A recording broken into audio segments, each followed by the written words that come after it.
As she ventures deeper into the mysterious passage, what she discovers, buried beneath generations of soil and secrets, will leave her breathless and transform not just her struggling farm, but the future of agriculture worldwide.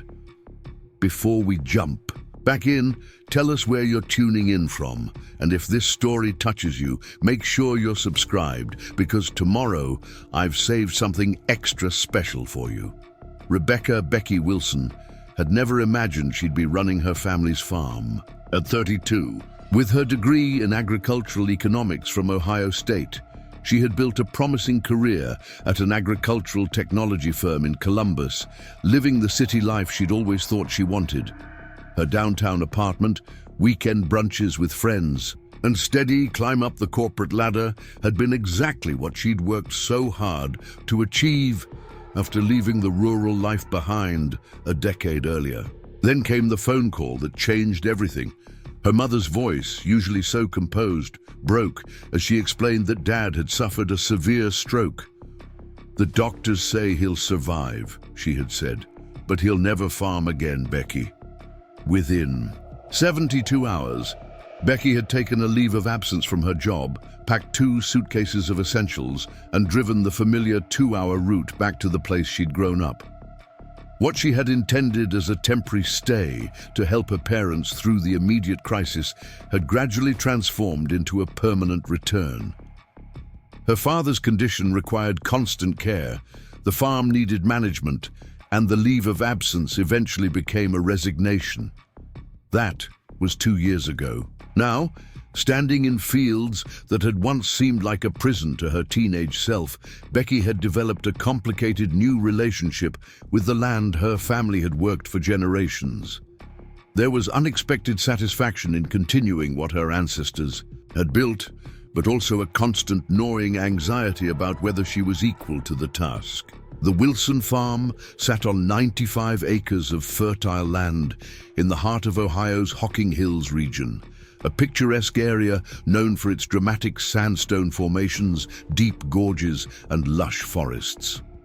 Unlike the vast, flat operations that dominated much of the state's agricultural landscape, the Wilson property featured rolling hills, streams cutting through vale-like bottomlands, and stands of hardwood trees that had been carefully preserved by each generation. Originally purchased by Becky's great-grandfather, Samuel Wilson, in 1935 during the Great Depression, the farm had weathered dust storms, economic downturns, and the agricultural crisis of the 1980s that had wiped out so many neighboring farms. Family legend held that Samuel had acquired the land when no one else would touch it, somehow seeing potential in soil that others had deemed worthless during those desperate times. The modest 2-story white farmhouse where Becky had grown up sat at the end of a quarter-mile gravel drive lined with ancient maple trees. Its wide front porch, where her father now spent most days in his wheelchair watching the fields through changing seasons, offered a commanding view of the property's eastern acreage.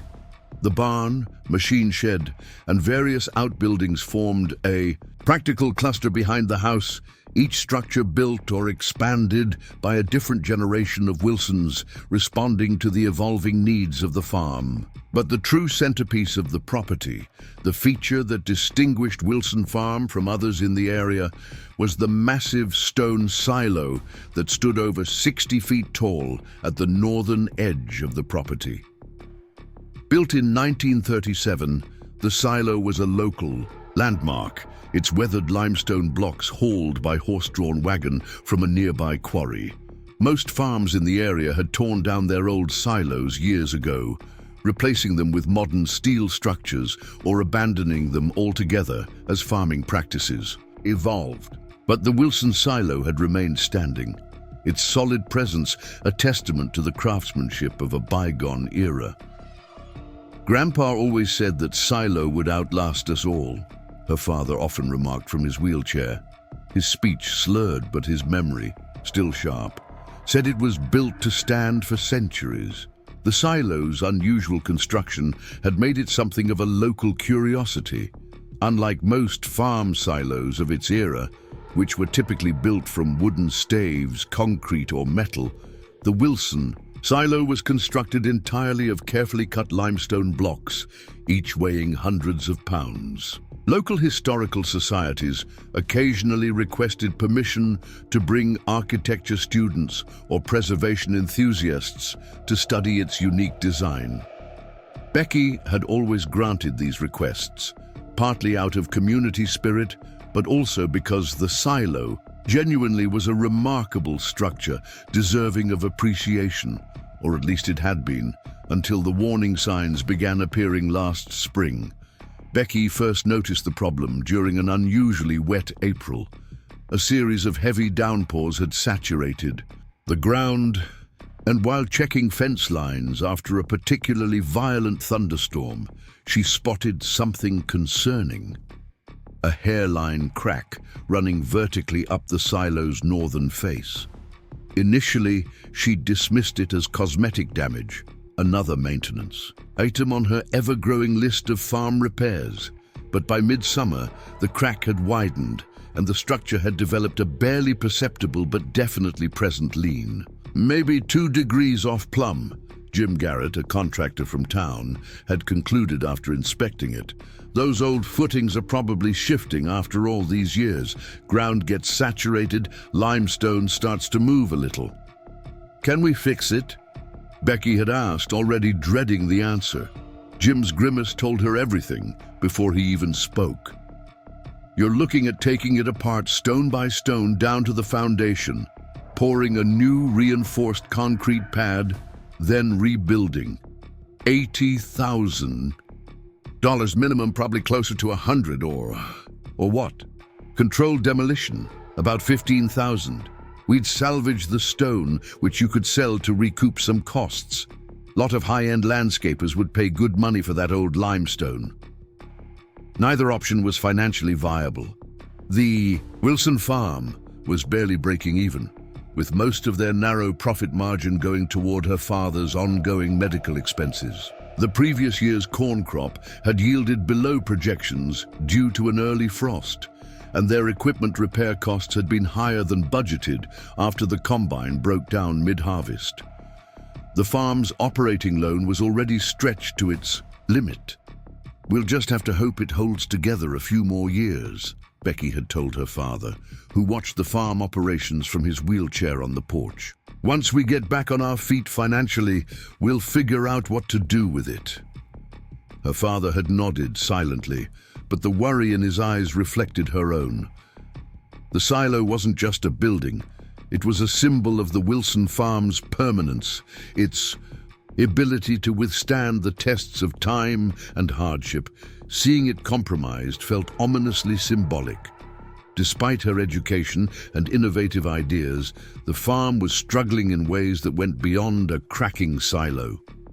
Crop prices had been falling steadily for the past 5 years, while input costs for seed, fertilizer, and equipment continued to rise. Large corporate farming operations were gradually buying up family farms throughout the region, their massive scale and efficiencies making it increasingly difficult for small producers like the Wilsons to compete. Equipment that had once represented the height of agricultural technology was now outdated, but replacements were financially out of reach. At night, after her parents had gone to bed and the farmhouse fell silent except for the occasional creaking of its century-old timbers, Becky would often sit at the kitchen table with her laptop, spreadsheets of farm finances open before her. She'd run different scenarios, looking for some combination of crops, timing, and marketing that might significantly improve their bottom line. Despite her business education and years in agricultural technology, the numbers remained stubbornly challenging. The Wilson farm wasn't just Becky's livelihood, it was her heritage and her responsibility. She thought often about her great-grandfather Samuel buying this land when no one else would take a chance on it, about her grandfather expanding the operation during the agricultural boom of the 1950s, and about her parents working side by side through decades of early mornings and late nights to keep the farm profitable enough to send her to college. The thought of being the Wilson who finally lost the farm kept Becky awake at night. Her father's. Medical bills were mounting despite insurance, and the bank had made it clear they weren't willing to extend any additional operating loans for the coming season. Without a significant change in their circumstances, Becky might have to consider the unthinkable, selling part or even all of the family land. Developers had already been circling, sending letters and making calls with offers to purchase the property for a new housing subdivision. Prime location, just 45 minutes from Columbus, they said, as if breaking up nearly a century of family history was nothing more than a real estate transaction. One particularly persistent representative from Horizon Development Group had even shown up unannounced, walking the property line with a tablet, gesturing at imaginary streets and cul-de-sacs where Wilson corn and soybeans currently grew. "I can offer 20% above market value," he'd said, extending a business card that Becky had reluctantly accepted. "The area is booming. This is the perfect time to cash out." She'd been polite but firm in her refusal, explaining that the Wilson farm wasn't for sale, but the card remained in her desk drawer. Preparing and narrating this story took us a lot of time, so if you are enjoying it, subscribe to our channel. It means a lot to us. Now back to the story. A temptation and a torment during those late-night financial planning sessions when the numbers refused to add up. April arrived again, bringing with it the planting season and a cautious sense of renewal. The winter had been relatively mild, and early soil tests showed promising conditions for the corn they planned to plant in the larger fields. Becky had managed to secure a contract with a regional organic dairy operation that would pay a premium for their hay, possibly making up for some of the previous year's shortfalls. The leaning silo had survived another winter without significant deterioration. The crack hadn't visibly widened, and Becky had begun to hope that perhaps the structure had stabilized. "Maybe we'll get those few years we need after all," she told her father one morning as they sat on the porch, watching the sun rise over fields that would soon be busy with planting equipment. Her father nodded, his once strong farmer's hands now trembling slightly as he clutched his coffee mug. "That silo's got more stories to tell," he said, his voice soft but clear, in one of those moments when his speech seemed to temporarily overcome the effects of his stroke. "Always thought there was something special about it." Becky had smiled, assuming it was just sentimentality speaking. The silo was special to the Wilsons because it had been part of their farm for generations. Nothing more. If it managed to stay standing a few more years until their finances improved, that would be special enough. She couldn't have known how prophetic her father's words would prove to be, or how quickly the silo would indeed tell its story. A story hidden for decades beneath the very ground they farmed. The earthquake struck on a clear Tuesday morning in early April. Unusual for Ohio, the 4.2 magnitude tremor lasted only 7 seconds, but sent ripples of panic throughout the region. Becky had been in the fields checking the early spring wheat when she felt the ground shift beneath her feet. A disorienting sensation like standing on a waterbed as someone sat down heavily beside you.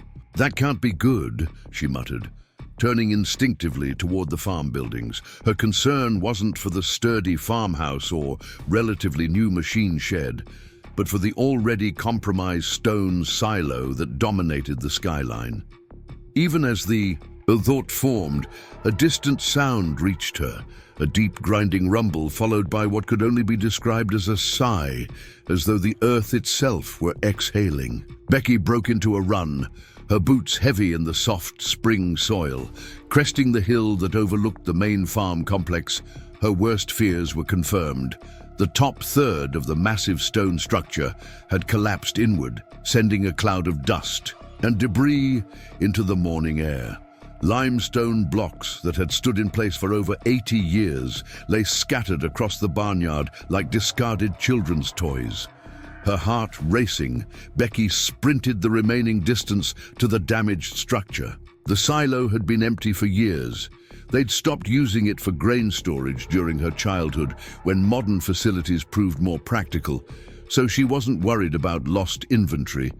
But the collapse likely meant the end of their insurance coverage and potentially costly cleanup that would further strain their precarious finances. As the dust began to settle, Becky approached the damaged structure cautiously.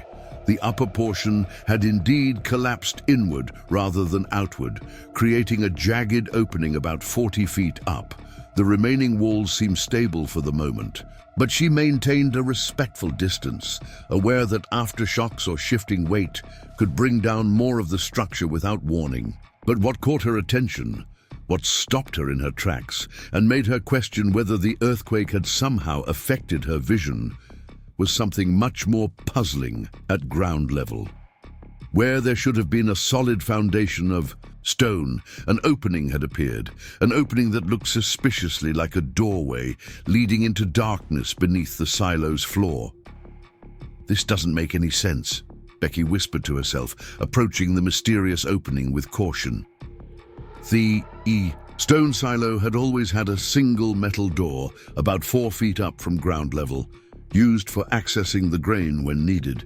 But this new opening was different. It revealed a set of stone steps leading down into darkness, steps that couldn't possibly have been part of the original silo design as she understood it. Becky circled the structure slowly, examining the opening from different angles. The earthquake appeared to have shifted the foundation stones, revealing what had been deliberately concealed behind them, an entrance to something below. The stonework around the opening was not rough or broken, but smoothly finished, designed to fit perfectly together when closed. This wasn't damage, it was a revelation of something intentionally hidden. Her first instinct was to call someone, the county building inspector perhaps, or maybe Jim Garrett, the contractor who'd examined the silo previously. But curiosity and a strange sense of ownership held her back. This was Wilson land, a Wilson structure, and whatever lay beneath it was Wilson history. Before involving outsiders, she needed to understand what she was looking at. Returning to her truck, which was parked near the equipment shed, Becky grabbed a heavy-duty flashlight from the emergency kit she kept behind the seat. She debated briefly about telling her mother where she was going, but decided against it. Her mother had taken her father to physical therapy in town. They wouldn't be back for at least 2 hours. There was time for a quick exploration without causing unnecessary worry. Approaching the opening again, Becky shone her flashlight into the darkness. The beam illuminated a narrow staircase that spiraled downward much further than any normal silo foundation should extend. The steps were worn in the middle, a clear indication of regular use over many years. The walls of the stairwell were lined with the same limestone as the silo itself, fitted together with remarkable precision. Taking a deep breath to steady herself, Becky ducked through the opening and placed her foot on the first step. The stone was solid beneath her weight, showing no signs of the deterioration one might expect after decades underground. Whatever this passageway was, it had been built to last.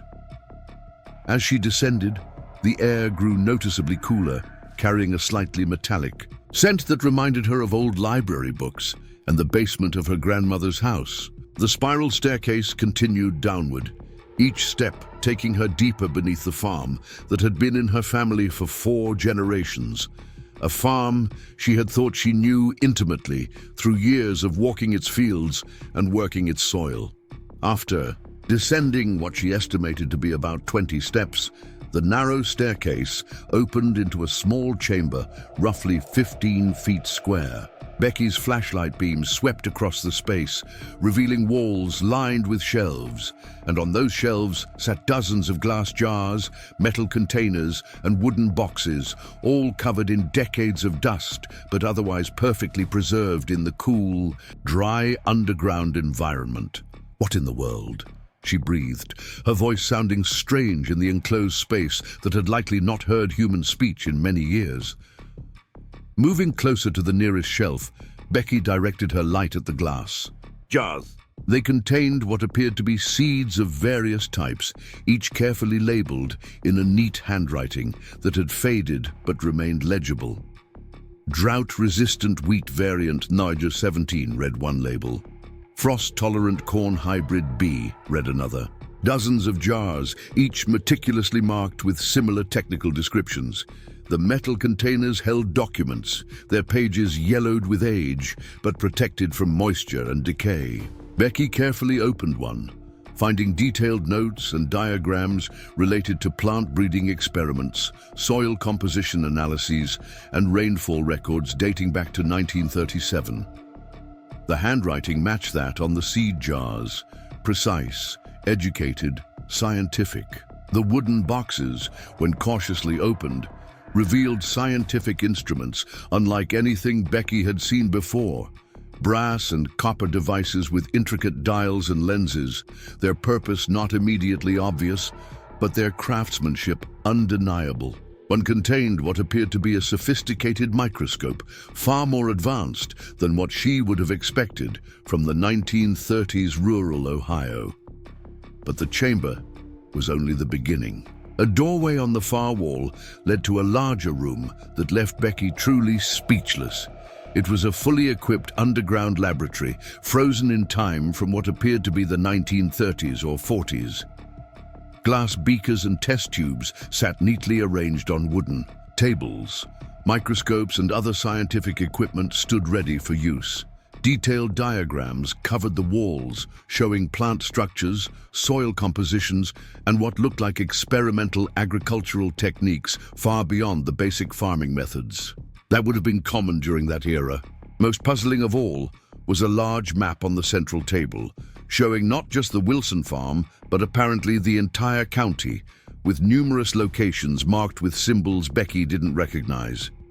Next to the map lay a leather-bound journal, its pages filled with the same neat handwriting she'd seen on the seed jars. With trembling fingers, Becky opened the journal to its first page. At the top, in bold, careful script, was written, "Research log of Edward Wilson, Project Harvest Moon, August 17th, 1937. Edward Wilson, her great-grandfather, the man who had purchased this land during the Depression, the man she had always been told was simply a hard-working farmer who had managed to acquire property when others were losing theirs. The man whose portrait hung in the farmhouse dining room, showing a serious-faced individual in overalls and work shirt, looking every bit the simple farmer of family law. Yet here, beneath the farm he had established, was evidence of something else entirely, a scientific research facility that appeared decades ahead of its time, hidden away beneath a silo whose unusual construction now made perfect sense. It hadn't been built primarily to store grain, but to conceal whatever work was happening in these underground chambers. Becky sank onto a wooden stool, the journal clutched in her hands as the implications began to wash over her. Everything. She thought she knew about her family's agricultural history, about the nature of Wilson Farm itself, was suddenly called into question. What was Project Harvest Moon? Why had her great-grandfather built a secret laboratory beneath his silo? And perhaps most importantly, why had knowledge of this place apparently died with him, unknown to the generations that followed? As these questions swirled in her mind, Becky became aware of something else, a subtle change in the air pressure, as though the open doorway above had been disturbed. She wasn't alone anymore. Someone else had discovered the entrance revealed by the collapsed silo, and they were now making their way down the stone staircase toward the underground laboratory that had just upended her understanding of her family's legacy. Becky's heart raced as she heard footsteps on the stone stairs. For a wild moment, she considered hiding among the shelves or in one of the adjacent chambers, but there was nowhere to conceal herself effectively. Instead, she rose to her feet, clutching the journal protectively against her chest, and turned to face whoever was entering this secret space that had belonged to her family for generations. "Hello?" called a familiar voice. "Anybody down here?" Relief flooded through Becky as she recognized the voice of Mark Patterson, her father's oldest friend and a local historian who taught at the community college in Lancaster. Mark had been a fixture in her life since childhood, the kind of family friend who attended every graduation and holiday dinner. "Mark! I'm down here!" she called back, her voice echoing slightly in the underground chamber. Moments later, the older man appeared. In the doorway, his own flashlight beam joining hers to illuminate the remarkable space. Mark was in his mid-60s with silver hair and the sturdy build of someone who had grown up on a farm before turning to academics. His eyes widened as he took in the laboratory, mouth opening slightly in an expression of pure astonishment. "Good Lord," he breathed, slowly turning to survey the room. "What have you found, Becky?" "I was hoping you might help me figure that out," she replied, holding up the journal. "It appears my great-grandfather wasn't exactly the simple farmer we all thought he was." Mark approached, taking the journal with reverent hands and examining the first page. "Project Harvest Moon," he read aloud, brow furrowing. "I've never heard of it, and I've studied the agricultural history of this region for 4 decades. Neither have I," Becky said, "and I have a degree in agricultural economics from one of the top programs in the country."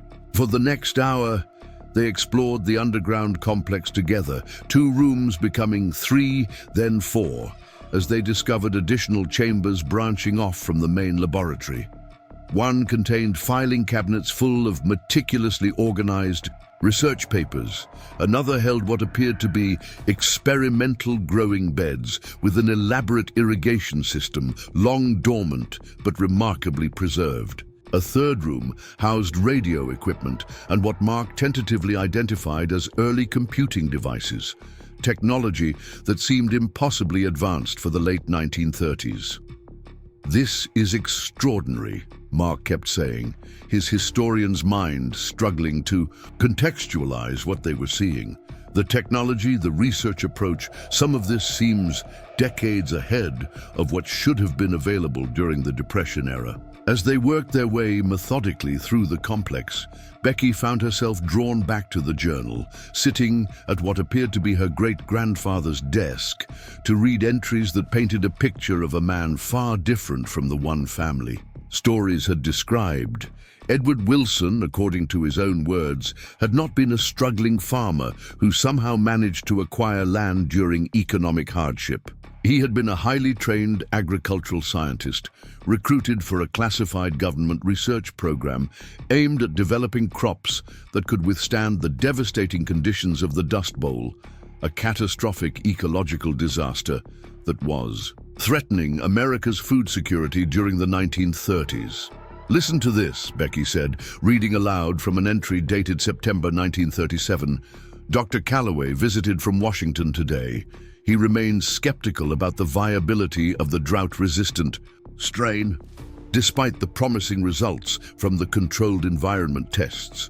The bureaucrats want immediate solutions they can implement across the Great Plains, but they fail to understand that genuine agricultural innovation requires patient, methodical work.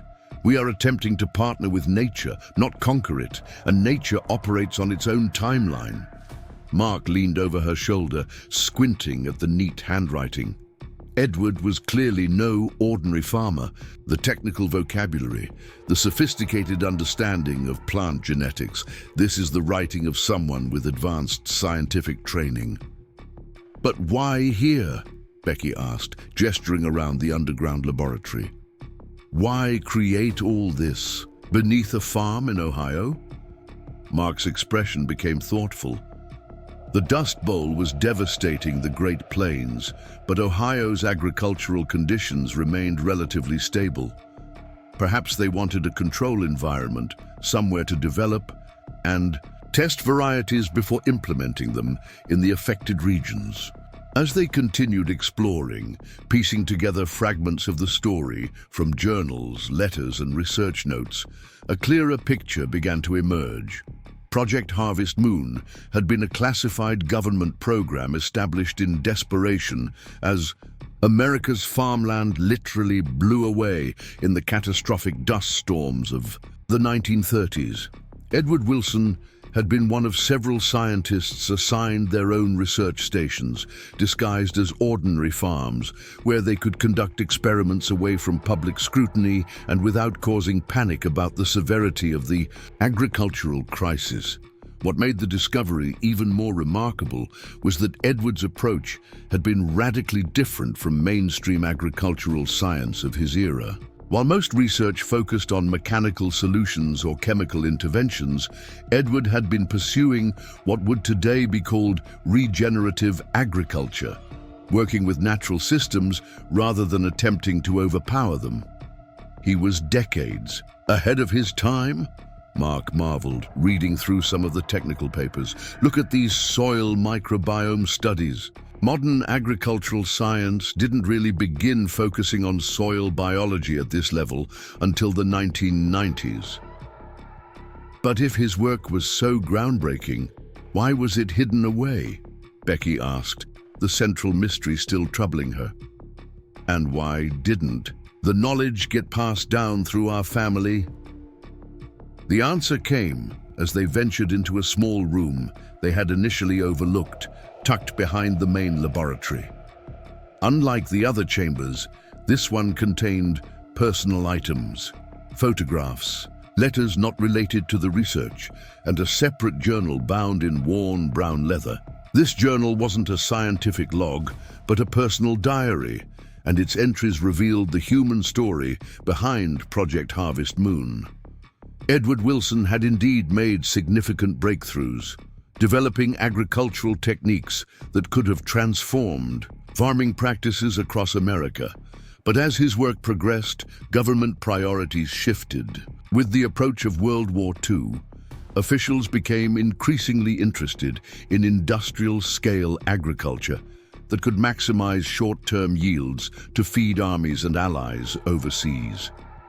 Edward's sustainable regenerative approaches, while more resilient, in the long term, couldn't compete with the immediate productivity offered by newly developed chemical fertilizers and pesticides. A November 1942 entry captured his growing disillusionment. Met with Colonel Hayes today, the project is being restructured toward war-appropriate technologies. They're diverting all funding to chemical approaches and mechanical efficiency. 5 years of work on sustainable soil systems dismissed as insufficiently aligned with national security priorities. They've ordered all research materials transferred to the central facility next month. I cannot allow that to happen. The final entries detailed Edward's decision to fabricate research failures, reporting to his government supervisors that his approaches had proven unviable while secretly continuing his work. Rather than surrender materials he believed could benefit generations of farmers, he had sealed the underground laboratory, telling no one of its existence except his wife. He was protecting his research, Becky said quietly, a new understanding of her great-grandfather blossoming. He believed in what he was doing, even when the government lost faith in it. And look at this, Mark said, pointing to the last pages of the personal journal. Instructions for implementing his techniques on the Wilson farm itself, but gradually, subtly, so no one would notice the unusual results. Suddenly, certain family farming traditions that Becky had taken for granted, specific crop rotation patterns, particular composting methods, unusual planting techniques, took on new significance. Her grandfather and father hadn't known the scientific principles behind these practices. They had simply continued what Edward had established, passing them down as Wilson ways of farming. That explains why our soil has always been unusually productive, Becky realized. Even during the drought years when neighboring farms struggled, we always managed to get decent yields. We've been unknowingly implementing advanced regenerative agriculture techniques for generations. As they sat there, surrounded by the remarkable legacy Edward Wilson had hidden away, Becky felt something she hadn't experienced in years, a sense of purpose and pride that went beyond mere survival. Her great-grandfather hadn't just been trying to keep a farm afloat during hard times. He'd been working to transform agriculture itself, to develop methods that worked with nature rather than against it. "We need to document everything," Mark said, his historian's instincts kicking in. "Catalogue it properly before—" He was interrupted by the sound of a vehicle pulling into the farmyard above, its engine distinctly different from her mother's. A car. Through the open entrance to the stairway, Becky could hear car doors slamming and voices calling out. "Ms. Wilson, Rebecca Wilson, this is the county building inspector. We received reports of structural collapse. Are you on the property?" Becky and Mark exchanged glances. The earthquake and silo collapse would naturally attract official attention, but Becky felt a sudden protectiveness toward her great-grandfather's hidden work. Before it became subject to bureaucratic processes and outside interference, she wanted to understand it fully, to determine how best to honor Edward's legacy. "I should go up," she said quietly to Mark. "Can you stay here and keep looking through the materials? I'll try to keep them occupied with the structural damage assessment." Mark nodded, his expression serious. "Be careful what you say about what's down here. Until we understand the full implications, it might be best to keep this between us. And for now." Becky climbed the stone steps, emerging into the daylight to find not just the county building inspector, but also two representatives from the State Historical Preservation Office, already examining the collapsed stonework with great interest. "Ms. Wilson," the inspector greeted her, a clipboard in hand. "We need to conduct a safety assessment of the damaged structure. This silo is listed in the County Historical Registry, which is why these gentlemen are here as well." "Of course," Becky replied, keeping her voice casual despite the momentous discovery she'd just made. The upper portion collapsed during the earthquake, but the lower structure seemed stable. One of the historical preservation officials, a thin man with wire-rimmed glasses, was studying the revealed stairway with particular interest. "This entrance, it's quite unusual for a silo foundation. Do you know what's down there?" Becky felt a moment of panic but kept her expression neutral. "Just an old storage cellar, I believe. My great-grandfather was apparently quite concerned about tornado protection. I was just checking to make sure nothing was damaged." The man nodded, though his gaze lingered on the entrance with scholarly curiosity. Ohio agricultural structures, from the Depression era, often incorporated multi-use designs. May we include an examination of the cellar in our assessment? Underground structural integrity is relevant to the stability of the remaining silo walls. Before Becky could formulate a plan for dealing with the government representatives who would return in the morning, she heard the crunch of tires on gravel above. Another visitor. She tensed, ready for more complications, but the voice that called down was familiar in an entirely different way. "Becky, you down there? Martha from next door called about the silo." It was Dr. Laura Wilson, her Aunt Laura, her father's much older half-sister, who had left the farm decades ago to pursue a career in agricultural science. Now in her 70s, Laura rarely returned to the farm, having built a distinguished career that had taken her around the world.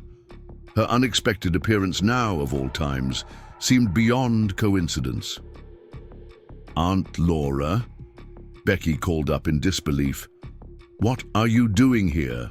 The older woman appeared at the top of the stone steps, surprisingly spry as she navigated her way down with the help of a walking stick. Laura Wilson had the same strong facial features as Becky's father, though her white hair was cut in a modern, practical style, and she wore khaki field clothes rather than the flowery dresses most women her age preferred. She'd spent most of her career in research stations across South America and Africa, developing drought-resistant crops for regions ravaged by climate change.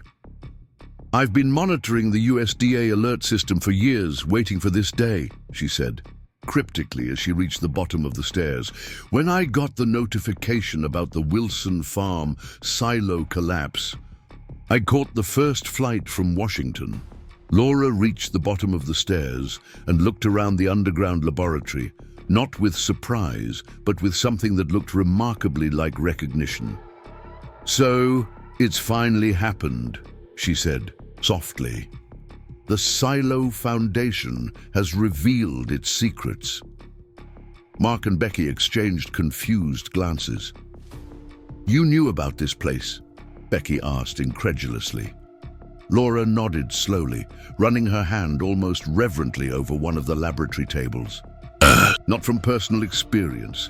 I never saw it myself until now, but my father, your grandfather, told me about it on his deathbed.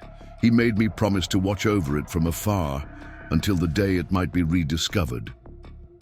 She looked up, meeting Becky's bewildered gaze. "What we're standing in is the reason our family farms survived when so many others failed. Those government people will be back tomorrow morning," Becky said urgently. "They know something's down here. What are we dealing with, Aunt Laura?" The older woman's face grew serious. "We don't have much time. The people you met aren't just ordinary government officials. They're from a specialized division that monitors and contains certain historical anomalies. They'll try to classify everything here and remove it all." She glanced meaningfully at Mark. "Who else knows about this?" "Just us," Mark assured her. "I've known the Wilson family for 40 years. I can be trusted."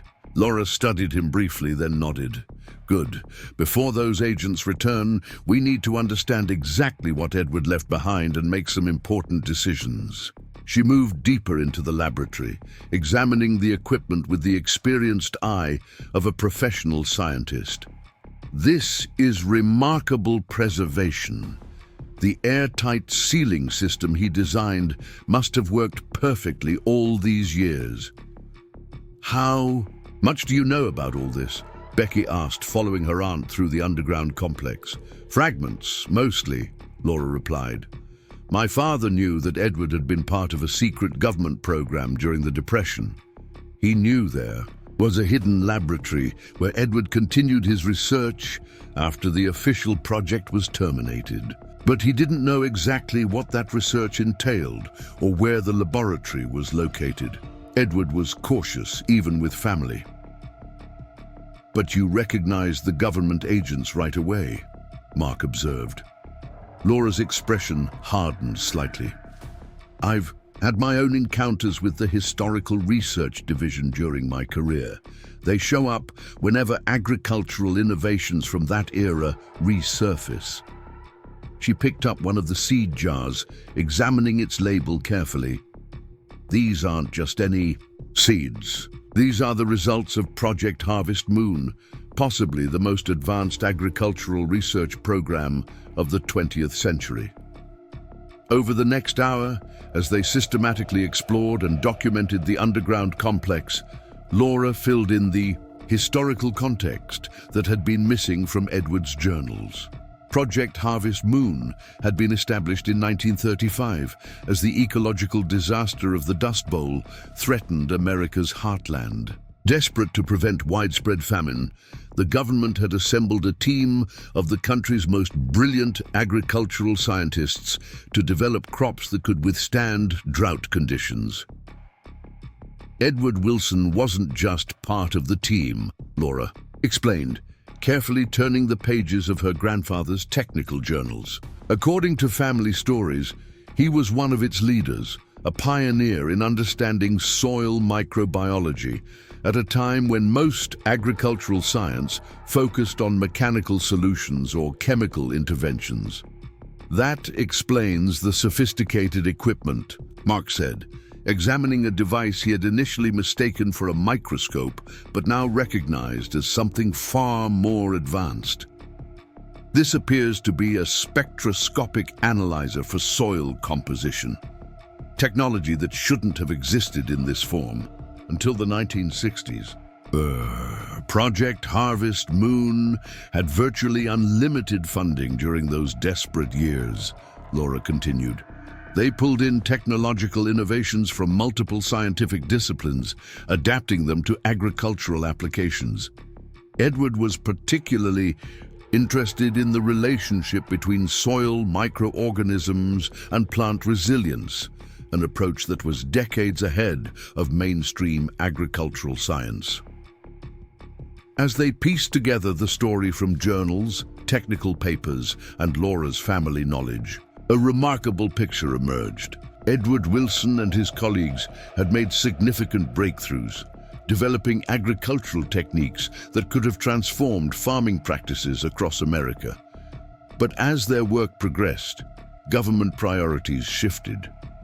With the approach of World War II, officials became increasingly interested in industrial-scale agriculture that could maximize short-term yields to feed armies and allies overseas.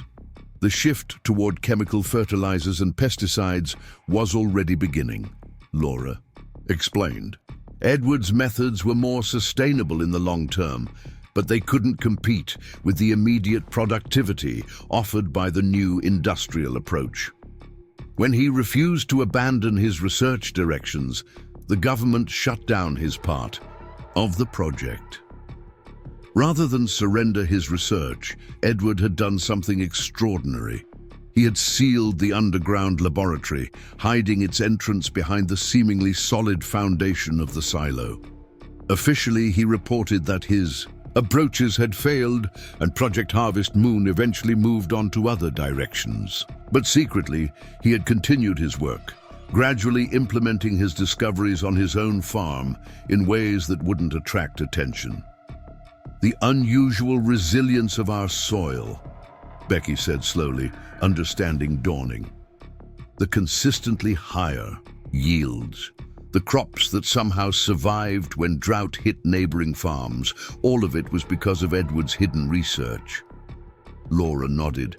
Your grandfather continued the practices, and so did your father.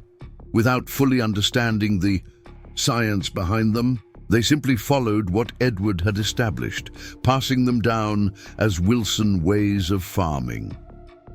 But why didn't Edward tell his son, his own family, the full truth? Becky asked, still struggling with this aspect of the revelation. Laura's expression grew somber. Because knowledge can be dangerous, especially during certain historical periods. Remember, Edward was conducting this research during the rise of fascism in Europe, followed by World War II and then the Red Scare. Scientific innovations with military or economic implications were increasingly controlled by governments.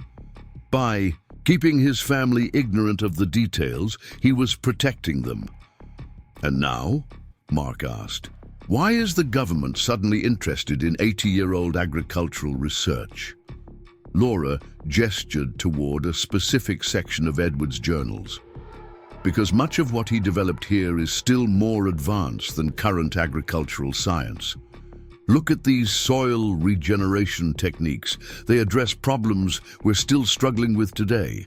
Topsoil depletion, drought resistance, sustainable pest management without chemicals. In an era of climate change and food security concerns, Edward's research isn't just historically significant, it's immediately valuable. Becky felt a growing sense of both pride and responsibility. Her great-grandfather hadn't just been a farmer trying to survive hard times.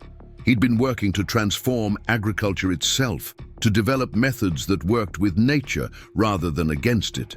And now, 3 generations later, that legacy had literally fallen into her hands.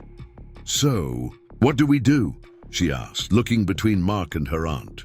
Those government agents will be back tomorrow with whatever documentation they need to take control of all this. Laura's eyes gleamed with determination. We have until morning to document everything ourselves. I've spent my career working with international agricultural organizations outside the control of any single government. If we can digitize Edward's key findings tonight, I can ensure they become part of the global scientific commons rather than disappearing into classified archives. For the next several hours, they worked methodically through the laboratory. Using their phones and Becky's digital camera, they photographed every page of Edward's journals, every diagram on the walls, and every label on the carefully preserved seed samples. Laura, with her professional background, recognized the scientific significance of materials that might have seemed obscure to others. "This isn't just historically valuable," she explained as they worked. "Some of these approaches to regenerative agriculture are still more advanced than what's currently in practice." Edward was working from first principles rather than within the constraints of commercial agriculture. He was asking, how does nature actually build healthy soil? Instead of, how can we maximize short-term yields? As dawn approached, Laura connected her laptop to a satellite internet link she carried for her international fieldwork and began uploading everything to secure servers she had access to through her professional networks. "Now, no matter what happens next, Edward's work won't be lost again," she said, closing her computer with satisfaction.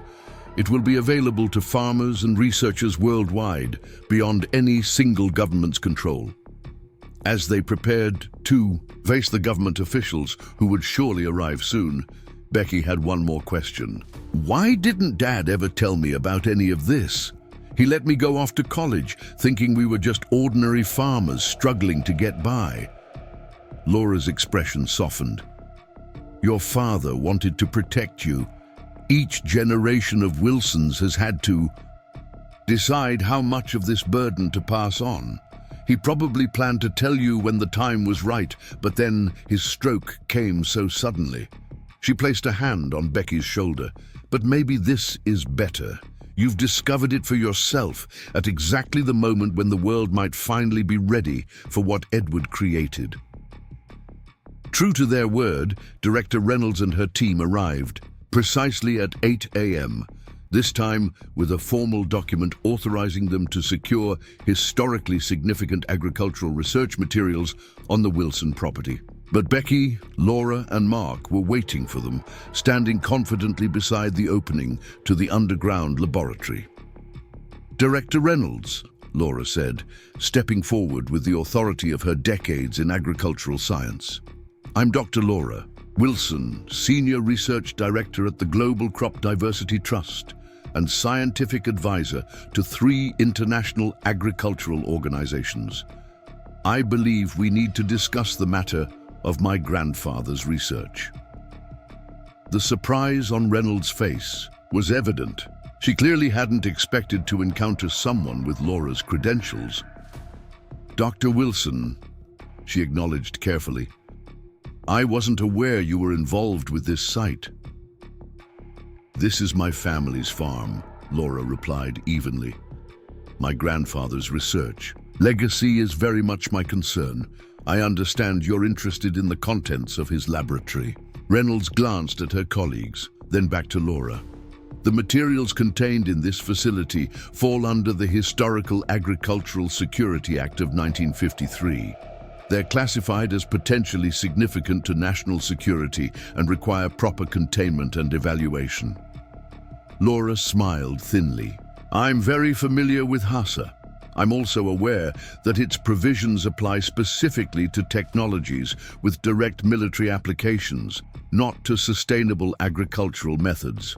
Furthermore, I should inform you that comprehensive documentation of Edward Wilson's research has already been distributed to multiple international scientific organizations as of this morning." Reynolds' expression hardened. "That could constitute a breach of national security protocols. Or it could represent the legitimate sharing of historical family documents," Laura countered. "Documents that were never officially classified, created by a private citizen on private property after his government employment had been terminated. I think we both know how complicated that legal question would become if pursued." A tense silence followed as the 2 women measured each other.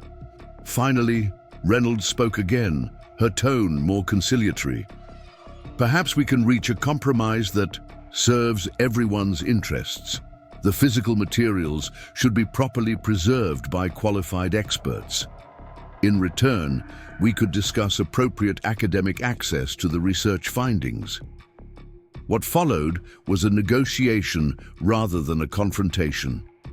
With Laura's professional standing and their comprehensive documentation of everything in the laboratory, the Wilsons had leverage that Edward could never have wielded in the 1940s. After hours of discussion, a compromise was reached. The physical materials would be professionally preserved by the government's historical division, but all the research findings would be made publicly available through academic and agricultural channels. One non-negotiable condition, Becky insisted during these discussions. The laboratory itself stays where it is, gets properly stabilized and restored, but remains on Wilson property. It's part of our family heritage. Reynolds reluctantly agreed, though she insisted on security measures to protect the sensitive, historical technology. By afternoon, a preliminary agreement had been drafted that balanced national security concerns with scientific openness and family rights. When the day's negotiations finally concluded, Becky, Laura, and Mark retreated to the farmhouse kitchen, physically and emotionally exhausted. The weight of the day's revelations and confrontations had taken its toll, but there was also a palpable sense of accomplishment. They had stood their ground against a government agency accustomed to getting its way, and they had secured Edward's legacy for future generations. "You both did remarkably well," Laura said, pouring coffee for the three of them. "Edward would be proud." "What happens now?" Becky asked, staring into her mug. "Even with this agreement, everything's changed. I'm not just a farmer anymore. I'm not even sure what I am." Mark smiled gently. "You're a guardian of something extraordinary. That's what you are. Just like your father and grandfather were, whether they fully understood it or not." As they discussed the implications of the day's events, a truck pulled into the farmyard. Becky peered through the window to see her mother helping her father from the passenger seat. They were returning from his physical therapy appointment. In town, completely unaware of the momentous discoveries and negotiations that had transpired in their absence. "Mom and Dad are back," she said, suddenly anxious. "How do I even begin to explain all this?"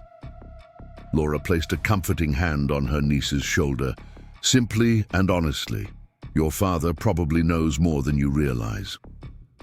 When Becky's parents entered the kitchen, they immediately sensed something significant had occurred. Her mother looked between the three of them with concern, while her father's gaze fixed on Laura with surprise. "Laura, what are you doing here?" he asked, his speech slightly slurred from his stroke, but his mind clearly sharp. "Hello, Thomas," Laura replied warmly. "I came because it was time. The silo finally revealed its secret." A look of understanding passed across her father's face, not surprise, but recognition. "So it's happened," he said quietly. Becky stared at him in astonishment. "You knew about the laboratory beneath the silo?" Her father nodded slowly. "Not everything, not the details. Dad told me there was something important hidden on the farm, something great-grandfather Edward had left behind. Said I'd know when the time was right." He gestured toward the window, where the damaged silo was visible in the fading afternoon light. "Guess the time is right." Over dinner, Laura and Becky shared the day's discoveries with her parents, showing photographs of the underground laboratory and explaining as much as they understood about Edward's research. Her father listened intently, occasionally nodding as pieces of his own farming experience suddenly made sense in this new context. "Always wondered why our methods worked when neighbors struggled," he remarked. "Dad insisted on certain ways of doing things. No explanation, just that's the Wilson way.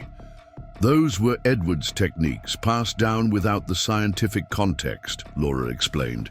Your grandfather was protecting you by not telling you everything, just as his father had protected him. But now we don't need to hide it anymore, Becky said. Now we can actually use this knowledge openly. Her father's expression grew serious. Be careful. Government came today. They'll be back. Always wanted to control things they don't understand. Laura nodded in agreement. Thomas is right. Our agreement with Reynolds is a start, but it's not a guarantee. The Historical Research Division answers to higher authorities who might have different priorities. This sobering reminder tempered their excitement. The discovery of Edward's laboratory wasn't the end of a journey, but the beginning of a complex, new chapter for the Wilson family and their farm. That night, unable to sleep, Becky returned to the underground laboratory alone. The government specialist had departed for the day, leaving behind equipment and markers where they intended to resume work in the morning. She moved carefully through the space, seeing it differently now that she understood more of its significance. In a small side room she hadn't fully explored before, Becky discovered something unexpected, a ham radio set, meticulously maintained, and connected to a power system that appeared to draw energy from some unknown source. Unlike most of the laboratory equipment, which seemed frozen in the 1940s, this radio showed signs of modifications from later decades. Someone's been updating this, she whispered to herself, running her fingers over components that definitely hadn't existed during Edward's time. A notebook beside the radio contained a log of transmission dates, with the most recent entry just 6 months earlier. The handwriting matched her grandfather's, a man who had passed away 12 years ago. That's impossible, Becky muttered, checking the date again. Before she could investigate further, she heard footsteps on the stone stairs. Quickly replacing the logbook, she stepped out of the radio room to find Mark descending into the laboratory. Couldn't sleep either, he asked with a sympathetic smile. Becky hesitated, unsure whether to share her newest discovery. Something about the radio and the impossible logbook entries made her cautious. Just trying to process everything, she replied. What do you make of all this, Mark? You've studied this region's history for decades. Did you ever suspect anything like this existed? Mark shook his head, moving to examine a shelf of seed samples. Never imagined anything this significant. It's going to rewrite our understanding of agricultural history. He turned to face her, his expression unusually intense. But I'm more interested in what it means for the future. Edward Wilson's methods aren't just historically significant, they're immediately valuable in addressing contemporary challenges. Something in his tone made Becky uneasy. Mark had been a family friend for as long as she could remember, but tonight he seemed different, more focused, more calculating. It's late, she said, moving toward the stairs. We should probably get some rest. Tomorrow will be another full day. Mark nodded, but made no move to follow her. I think I'll stay a while longer. So much to take in. Becky climbed the stairs with an uncomfortable feeling settling in her stomach. At the top, she carefully secured the entrance as Reynolds had instructed, using the new padlock the government team had installed. As she walked back to the farmhouse under a star-filled sky, she couldn't shake the sense that something wasn't quite right. The next morning brought new complications. A second government team arrived, led by a stern-faced man who introduced himself as Colonel James Barrett of the Defense Advanced Research Projects Agency. Director Reynolds informed us of the historical technology discovered on your property, he explained, not quite making eye contact with Becky. DARPA has a specific interest in certain aspects of these materials. Laura immediately stepped forward, positioning herself between Barrett and the silo entrance. The Wilson family has already reached an agreement with the Historical Research Division regarding access and preservation. Barrett smiled thinly. That agreement has been amended at a higher level. We'll require exclusive access to certain technological components for national security assessment. And if we refuse? Becky asked, trying to maintain a calm but didn't feel. This isn't a request, Ms. Wilson, Barrett replied, handing her a document bearing multiple official seals. This is a security directive. Laura took the paper, scanning it quickly with a practiced eye.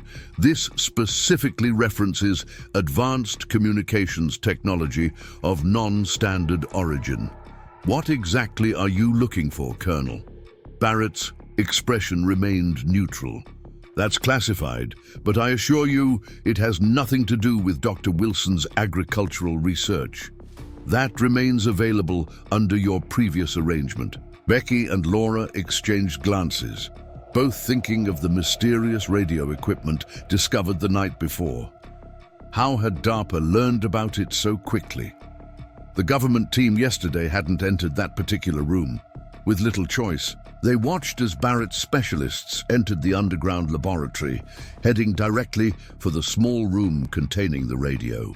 Within an hour, they had removed the equipment and all associated documentation, loading it into unmarked black cases. "Thank you for your cooperation," Barrett said as his team departed. "The materials will be returned once our assessment is complete." As the DARPA vehicles pulled away, Director Reynolds arrived, looking unusually flustered. "I just heard about Barrett's team," she said. "This wasn't part of our agreement. Yet you don't seem particularly surprised," Laura observed sharply. Reynolds sighed. "The radio system was flagged in our initial assessment. It appears to utilize certain transmission principles that are unusual, beyond what should have been technically possible in its era." "And you didn't think to mention this yesterday during our negotiations?" Becky demanded. "It wasn't relevant to the agricultural aspects we were discussing," Reynolds replied defensively. "And frankly, I didn't expect DARPA to move so quickly." Mark appeared from the direction of the farmhouse, where he'd been talking with Becky's father. "What's happened?" he asked, noting the tension between the women. Laura quickly explained about Barrett's team and the confiscated radio equipment.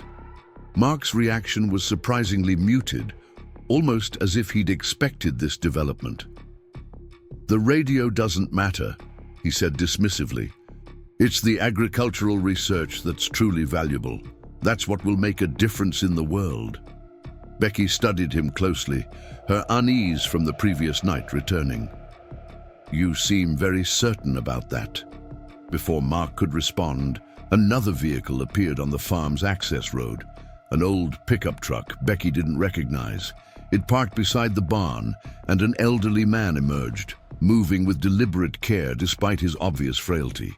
He appeared to be in his 90s, with sparse white hair and deeply lined features. "Who's that?" Reynolds asked, automatically alert to any new arrival. Laura gasped softly. "It can't be." The old man approached slowly, leaning on a cane. As he drew closer, his eyes, remarkably sharp and clear in his weathered face, fixed on Laura. "You've done well, little one," he said, his voice surprisingly strong. "Exactly as we planned all those years ago." Laura moved forward, her professional composure momentarily shattered. "Uncle Robert, but you died." "The funeral was in 1998. The old man smiled. "A necessary deception. Some secrets needed extra protection." He turned to Becky. "You must be Thomas's daughter. You have your great-grandfather's eyes." Becky stared at him in confusion. "I don't understand. Who are you?" "Robert Wilson," the man replied.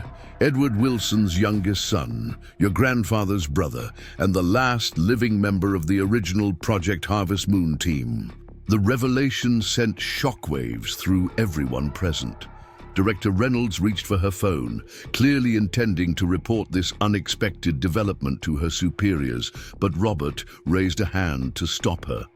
"That won't be necessary, Director. Your agency has been aware of my continued existence for decades. Why do you think you were monitoring this farm in the first place?"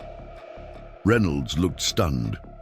My briefing indicated standard protocol for Project Harvest Moon sites. Nothing about a surviving team member. Need to know basis, Robert replied with a slight smile. And now you need to know. Barrett's team certainly does, which is why they're currently driving away with a radio that won't function for anyone but me. He turned to Becky. The earthquake wasn't random. Neither was the silo's collapse. Some things can be arranged when the time is right. Mark stepped forward, his manner suddenly deferential. Dr. Wilson, we weren't expecting you so soon. My reports indicated... Your reports were based on the information I chose to share, Dr. Patterson, Robert interrupted, or whatever your name actually is. Did you really think I wouldn't recognize a monitoring agent placed in my family's community?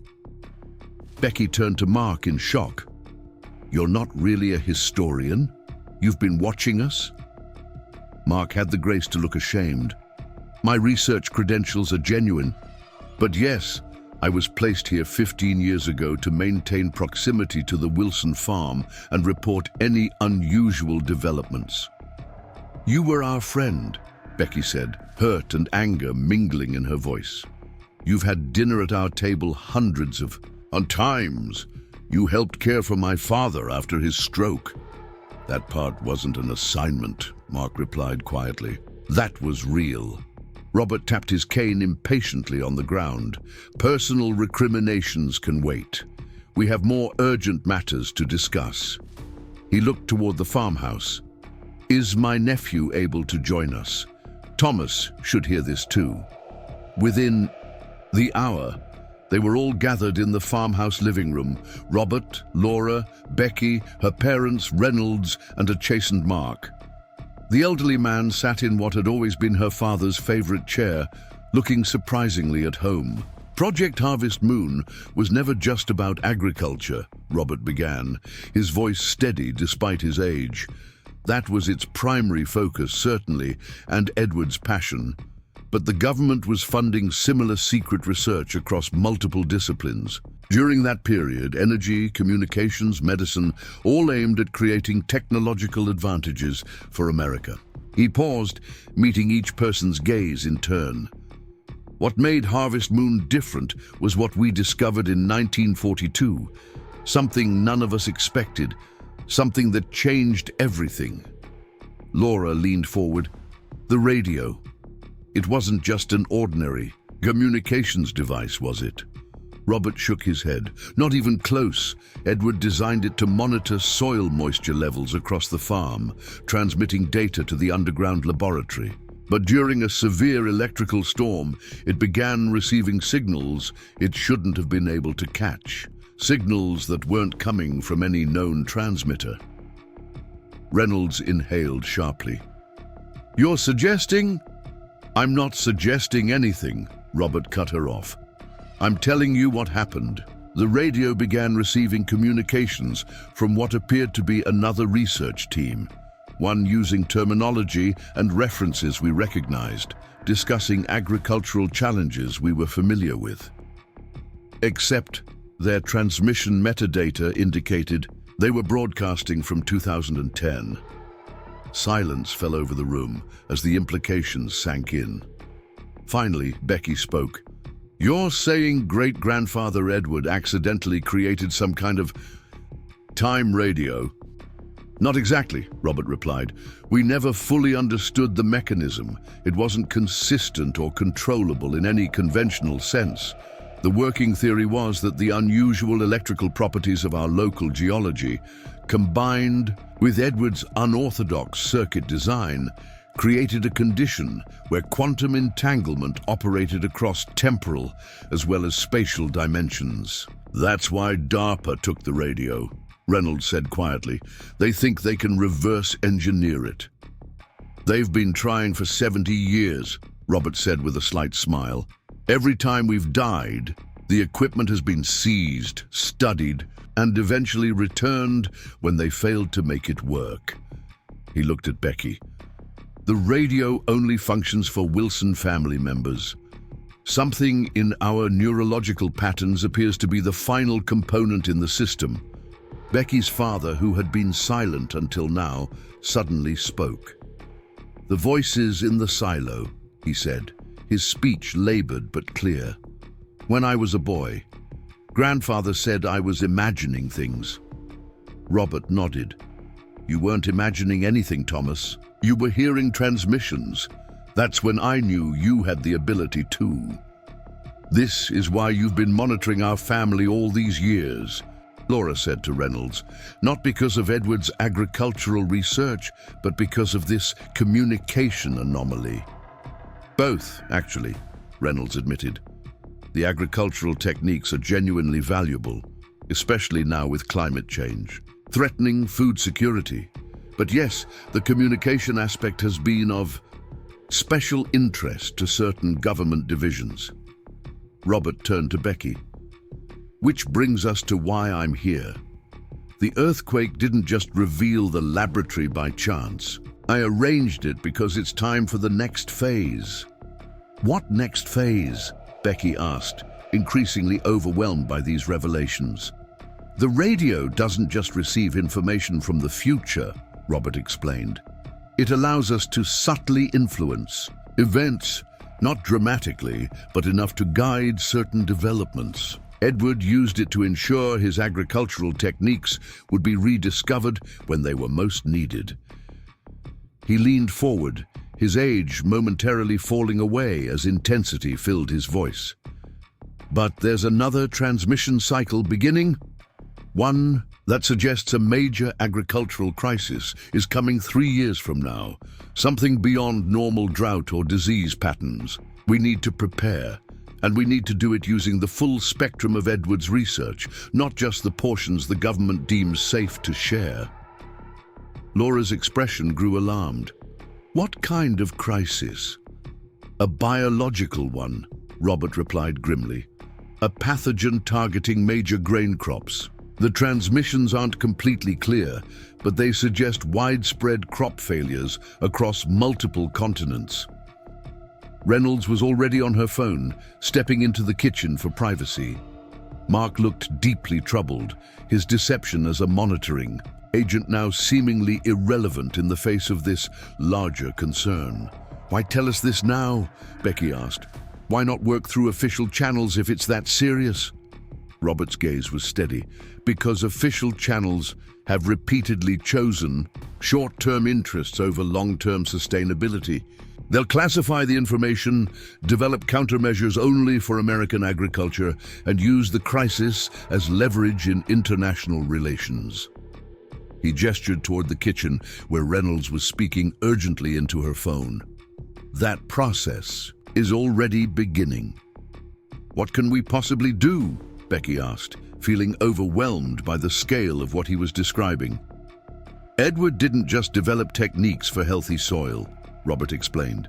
"His complete research included biological countermeasures against crop diseases, approaches that strengthen plants' natural immunity rather than relying on chemical treatments. Those materials are in a second laboratory that the government doesn't know about." Laura looked stunned. "A second laboratory? Where?" Robert smiled slightly. "Not where, when." He reached into his pocket and withdrew what appeared to be an antique pocket watch. "Edward didn't just create a communication device. He found a way to preserve things outside of conventional time, a bubble of suspended temporal progression." That's impossible," Mark said automatically. "Says the historian who's been spying on my family for 15 years, Becky retorted, her practical nature reasserting itself through her shock. "At this point, I'm prepared to believe just about anything." Robert nodded approvingly. "That's the Wilson spirit. Edward always said skepticism is healthy, but closed-mindedness is fatal to true discovery." He turned the pocket watch over, revealing unusual markings on its back. "This is the key to the second laboratory. Tonight, when the stars align properly, quite literally, as the mechanism depends on certain astronomical conditions, I'll show you how to access it." Reynolds returned from the kitchen, her expression now professionally neutral, though tension showed around her eyes. "My superiors would like to speak with you, Dr. Wilson. Immediately." "I'm sure they would," Robert replied calmly. "And they'll have their chance. But first, I need to speak with my family privately." He looked meaningfully at both Reynolds and Mark. "This farm has been in Wilson hands for 4 generations. I think we're entitled to an hour of privacy on our own property." Reynolds clearly wanted to object, but seemed to think better of it. "1 hour, then we need to discuss national security protocols."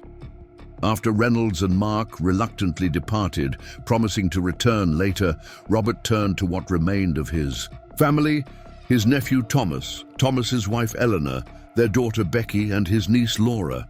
"Now," he said, his voice taking on a new urgency, "let me tell you what Edward Wilson really discovered, and why it matters more now than ever before." As Robert began to explain, Becky realized that the collapse of the old silo had revealed far more than an underground laboratory. It had uncovered a multi-generational mission that she was now being asked to join, a mission with implications that stretched far beyond their family farm into humanity's very future. The ancient silo hadn't just collapsed, it had opened a door between past and future, with the Wilson family standing at the threshold. And whatever Becky decided in the coming hours would determine not just her family's fate, but potentially the food security of millions of people she would never meet.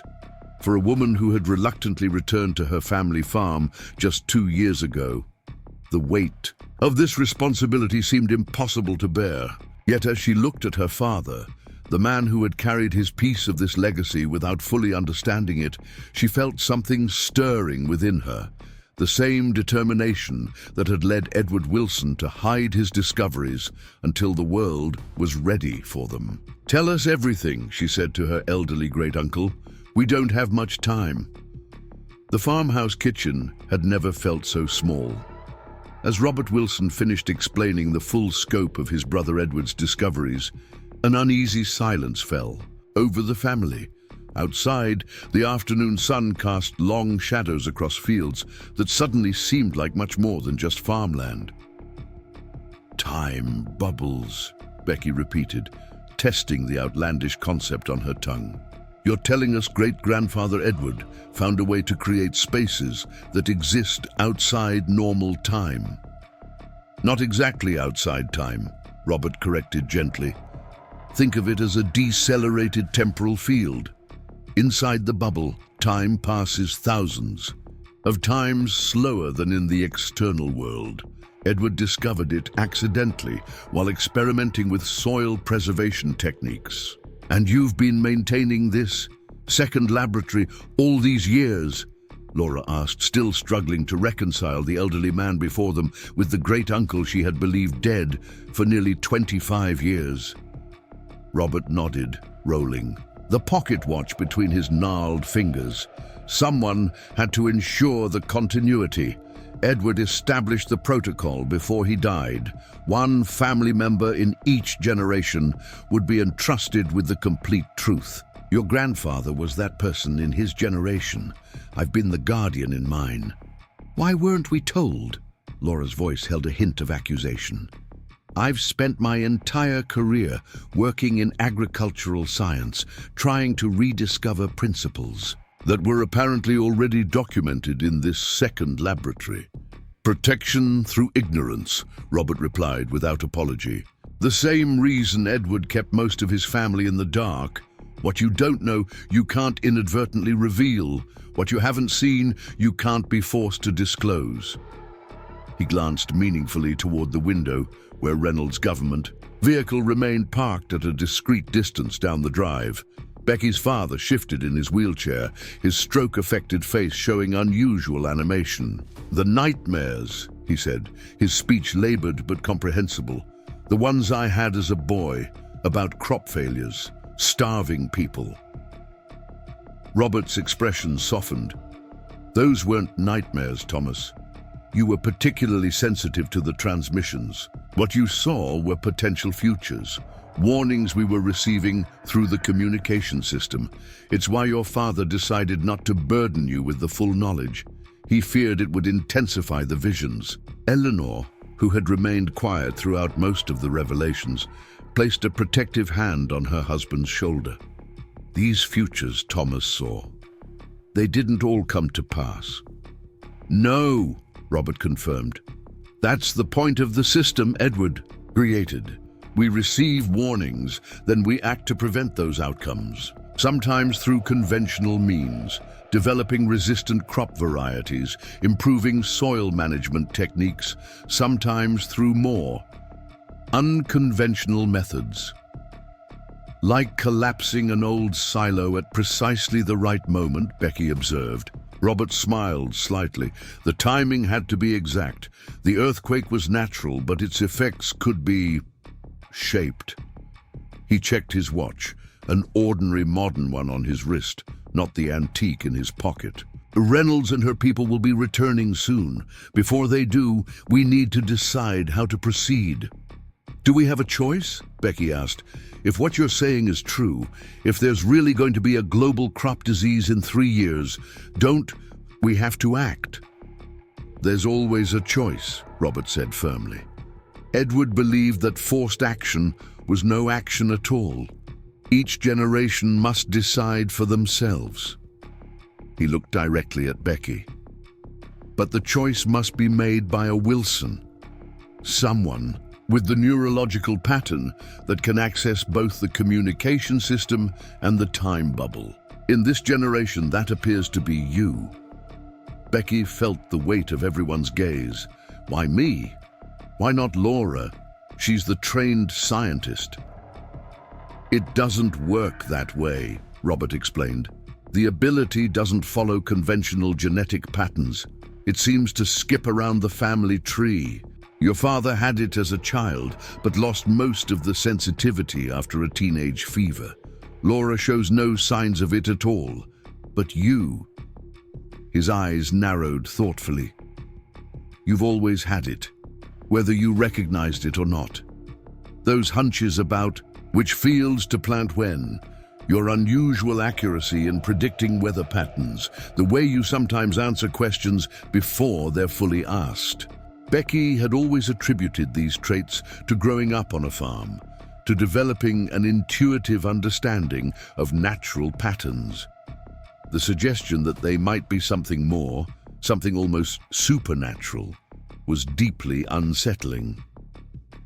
Even if I accept all this, she said slowly, what exactly am I supposed to do? I'm not a scientist like great-grandfather Edward. I'm just a farmer with a business degree. You're far more than that, Robert said, and you won't be working alone. The second laboratory contains everything you need. Edward's complete research, samples of resistant crop varieties developed decades ahead of their time, and detailed instructions for implementing countermeasures against the coming pathogen. But first, we have to find this laboratory, Laura interjected, and access it without Reynolds and her people interfering. Robert glanced at the antique pocket watch. The astronomical alignment begins at midnight. The entry point is in the North Field, near the old oak that was struck by lightning in '97. He placed the watch in Becky's palm, closing her fingers around it. This is the key. It will only work for you, or rather, it will work correctly. Only for you. For anyone else, it merely opens a storage cellar containing some old farm equipment. The implications were becoming overwhelming. Becky looked to her father, seeking guidance, as she had so often since returning to manage the farm. His eyes, clear despite his physical limitations, met hers without hesitation. Trust your instincts, he said, the words carefully formed, despite his impaired speech. You've always known what this farm needed, more than me, more than Grandpa. Before Becky could respond, the crunch of tires on gravel announced the return of their unwelcome visitors. Robert pocketed his modern wristwatch and straightened in his chair. Remember, he said quietly, Reynolds and her people don't know about the second laboratory. Let's keep it that way. The next several hours passed in a blur of bureaucratic procedures and thinly veiled interrogations. Reynolds had returned, with reinforcements, 2 Justice Department attorneys, and a scientific team who wanted to debrief Robert extensively about Project Harvest Moon. Dr. Wilson, one of the attorneys, began, "Given your unique status as the last surviving member of the original research team, we're prepared to offer you comfortable accommodations at a secure government facility where your knowledge can be properly documented." "You mean where I can be properly contained?" Robert replied pleasantly. "No, thank you. I've spent 70 years avoiding such accommodations. I'm quite comfortable here with my family." "Duh, this isn't a request we're making lightly," Reynolds interjected. "The information you possess has significant national security implications." "The agricultural research has humanitarian implications," Robert countered. "And that should take precedence." The negotiations continued as daylight faded. Becky, watching the government officials circle her elderly great-uncle with their carefully worded questions and implied threats, began to understand why Edward had chosen to hide his discoveries.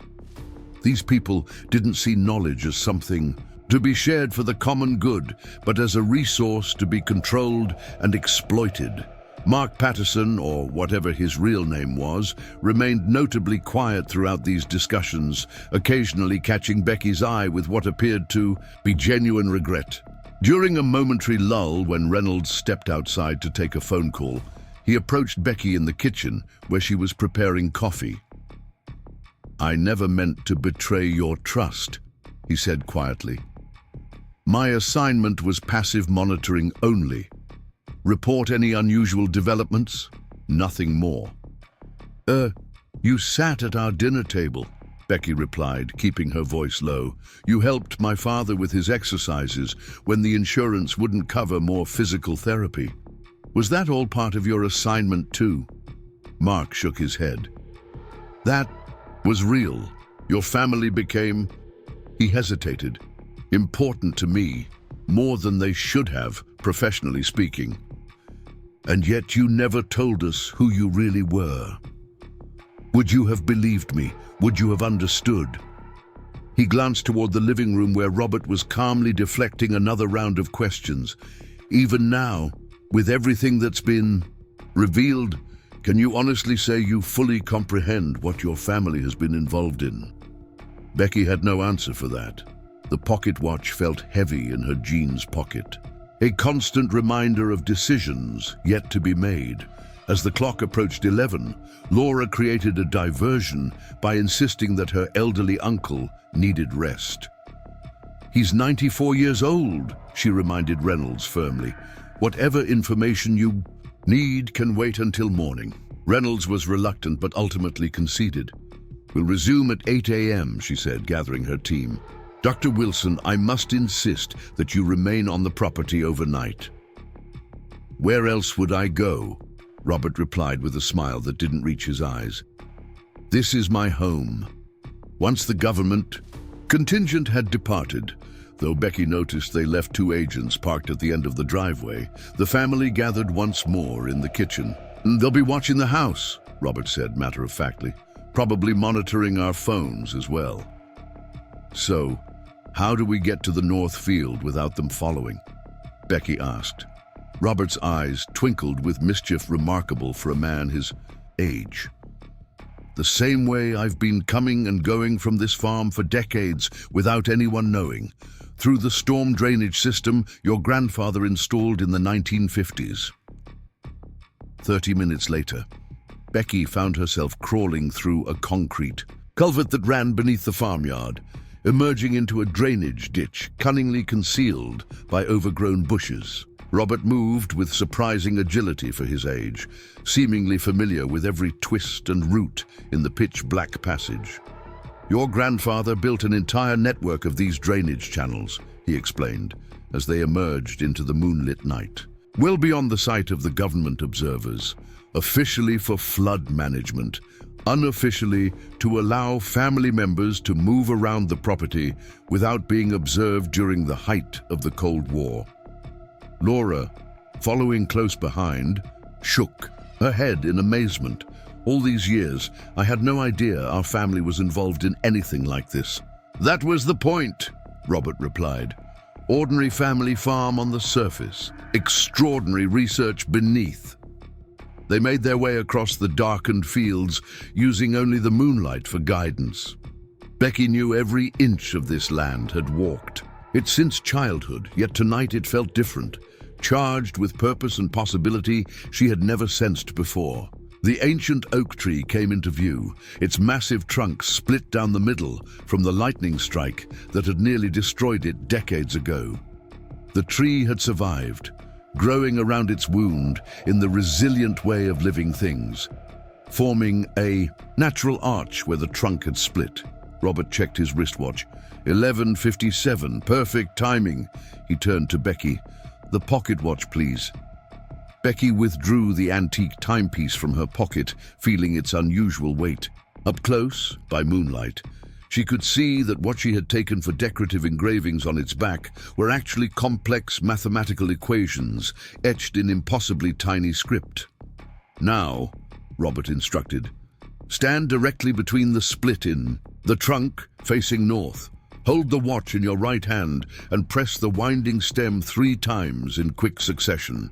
Feeling slightly foolish despite everything she had learned today, Becky positioned herself as directed. The night was still, with only a slight breeze stirring the oak's leaves above. She pressed the watch stem once, twice, 3 times. Nothing happened. Did I do it wrong? She asked, turning back toward Robert and Laura. Give it a moment, Robert said calmly. The temporal field takes time to recognize your neurological pattern. Edward theorized that it's actually scanning your brainwaves, looking for the specific Wilson family signature. As if in response to his words, the pocket watch suddenly grew warm in Becky's palm. The sensation spread up her arm. Not unpleasant, but distinctly unusual, like pins and needles, but without the discomfort. The air between the split trunk seemed to shimmer slightly, distorting the moonlight. Now walk forward, Robert instructed. Don't hesitate or stop, just walk straight through. Taking a deep breath, Becky stepped forward. As she passed between the split trunks, the world around her seemed to blur momentarily. There was no dramatic flash or sound effect, just a subtle shift, as though she had walked through an invisible curtain. When her vision cleared, she was standing in what appeared to be a perfectly ordinary root cellar. Rough stone walls, dirt floor, wooden shelves holding preserved vegetables and canned goods. Nothing that suggested advanced scientific research or temporal anomalies. Is this it? She asked as Robert and Laura stepped through behind her. It looks like any old farm storage cellar. Robert smiled. Protection through misdirection. This is what anyone else would see if they found this place and somehow got it to open. He approached one of the stone walls and pressed his palm against a particular rock that appeared no different from those surrounding it. But with the right access, the stone wall silently receded, revealing a gleaming corridor beyond, one constructed of materials Becky couldn't immediately identify.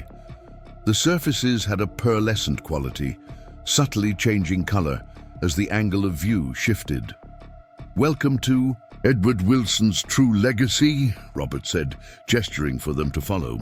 The corridor led to a vast underground complex that dwarfed the laboratory beneath the silo. Unlike that first facility, which had been frozen in the 1940s, this one contained a mixture of vintage and startlingly modern-looking equipment. Some devices Becky couldn't begin to identify, their function as mysterious as their design. This is incredible, Laura whispered, her scientific training clearly overwhelmed by what she was seeing. How is this possible? The power requirements alone for maintaining a facility like this for decades. Edward solved the energy problem early on, Robert explained, leading them deeper into the complex. The temporal field creates certain Side effects. One being what you might call energy bleed from potential futures. He found a way to harness it, creating a self-sustaining power system. They entered what appeared to be the main research area, a circular chamber with workstations arranged around a central column that pulsed with soft blue light. On the walls, digital displays showed real-time data on soil conditions, weather, patterns, and crop health from around the world. The monitoring system has been tracking the first signs of the pathogen, Robert said, gesturing toward one display that showed microscopic images of plant cells under attack from something Becky couldn't identify. It started appearing in isolated locations about 6 months ago. Nothing serious yet. Standard crop management practices have contained it, but it's evolving rapidly. Laura moved to examine the display more closely, her scientific expertise reasserting itself. This is unlike any plant pathogen I've ever seen. The infection mechanism is... I don't even have terminology for what I'm looking at. Because it's not entirely natural, Robert said grimly. The base organism is natural, but it's been modified. Modified? Becky asked sharply. You mean deliberately engineered? Robert's expression was grave. The transmissions aren't entirely clear on that point, but the probability analysis suggests human intervention at some stage of its development. A biological weapon? Laura asked, horrified. Or an experiment gone wrong? Or an attempt at creating disease-resistant crops that backfired? The motive doesn't matter as much as the response. Robert moved to another workstation and brought up a different display. This is what Edward and subsequent researchers in this facility have been developing. Biological countermeasures that work with natural plant defense systems rather than trying to overwhelm them with chemicals. The display showed detailed molecular structures and genetic sequences that meant little to Becky. But Laura was transfixed. This is decades beyond current biotechnology, she breathed. Maybe centuries. The approach is completely different from anything in the scientific literature. Because it's based on principles most scientists haven't discovered yet, Robert confirmed. Edward's communication system didn't just provide warnings. It gave glimpses of scientific knowledge from potential futures. Not complete information, but enough to point research in new directions. Becky was struggling to absorb the implications. So what happens now? We can't exactly publish this research in agricultural journals. No one would believe where it came from. No, Robert agreed, but we can implement it quietly, systematically, through existing agricultural networks. He turned to Laura. That's where your international connections become vital. You can introduce these techniques as experimental approaches, developed through your own research, without explaining their origin. And the government? Becky asked. Reynolds and her people aren't just going to go away. They never do, Robert said with a hint of weariness. That's been the challenge for 3 generations now, working around them, feeding them enough to keep them satisfied without giving them access to the complete picture. He moved to a central console and activated another display. Edward anticipated this problem from the beginning. He created protocols for various scenarios. The screen showed a detailed plan titled Knowledge Distribution Protocol Delta, with step-by-step instructions for disseminating critical agricultural techniques without revealing their source. This is what we'll implement, Robert explained, beginning with selective sharing of drought-resistant crop varieties already developed here. They'll serve as carriers for the biological countermeasures against the coming pathogen, but in a way that appears completely natural and unthreatening. Laura studied the protocol, nodding slowly. This could work. It's essentially hiding revolutionary change within evolutionary steps that won't trigger institutional resistance. As they discussed implementation details, Becky found herself drawn to a small side room she hadn't noticed before. Unlike the high-tech laboratory spaces, this room was furnished simply: a wooden desk, bookshelves, a comfortable chair. It looked like a study from another era, transplanted whole into this futuristic setting. On the desk sat a framed photograph of a man Becky recognized from family portraits, Edward Wilson, looking much younger than in any image she had seen before. Beside him stood a woman and 3 children, all smiling against the backdrop of the farm's fields in summer bloom. "His personal workspace," Robert said quietly, having followed her into the room. "He came here to think, to write in his journals, to process what the communication system was showing him." Becky picked up one of the journals on the desk. Unlike the technical records in the silo laboratory, this one contained more personal reflections. A passage caught her eye. "The burden of foresight is heavy, yet I cannot wish it away. To glimpse potential futures is to accept responsibility for shaping the present. Knowledge without action is merely academic. Action without wisdom is potentially catastrophic. I must find the middle path, using what I've learned to guide rather than control, to nurture rather than manipulate. The farm has taught me that growth cannot be forced, only facilitated. The same principle must apply to how I share these discoveries with the world." She looked up to find Robert watching her with an expression she couldn't quite interpret. "You knew I would choose to continue this work," she said. "It wasn't a question." "I hoped," he corrected gently. "The choice must always be genuine. That's what Edward believed, and what I've come to understand as well. Predetermined paths lead to predetermined failures." Laura appeared in the doorway. "You need to see this," she said urgently. "The monitoring system is showing something new." They returned to the main chamber, where one of the large displays was now showing what appeared to be a weather map, but with unusual patterns Becky had never seen in standard meteorological forecasts. "The system tracks more than just agricultural factors," Robert explained. "It monitors complex interactions between climate, social patterns, economic pressures, and disease vectors. This particular visualization shows probability clusters for the pathogen's spread under current conditions." The map was predominantly red and orange, with alarming concentrations over major agricultural regions worldwide. "And with our intervention?" Laura asked. Robert entered a command sequence, and the display shifted. The red areas diminished significantly, replaced by cooler yellows and greens. "Not elimination," he noted, "but containment to manageable levels, enough to prevent catastrophic crop failures while natural resistance develops in subsequent growing seasons." Becky studied the display, her mind automatically translating the abstract visualization into practical realities. Farms saved, food supplies maintained, communities preserved.